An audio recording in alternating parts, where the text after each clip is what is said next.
আমরা দেখো আরংঘাটায় মেলায় এসেছি। দেখো কত দোকান, হরেক মালের দোকান, এটা আচারের দোকান, নানা রকমের আচার আছে।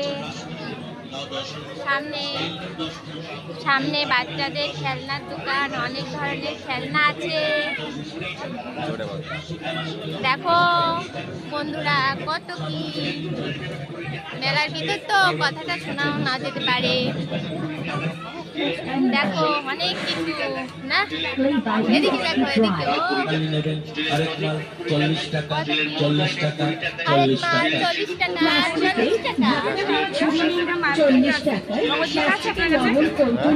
40 টাকায় ফাইবারের প্লেট নিন 40 টাকায়, ফাইবারের চামচ নিন 40 টাকায়, ফাইবারের বড় বাটি নিন 40 টাকায়, ফাইবারের ট্রে নিন 40 টাকায়, ফাইবারের ছোট বাটি নিন 40 টাকায়, ফাইবারের 3 পিস ছোট প্লেট নিন 40 টাকায়।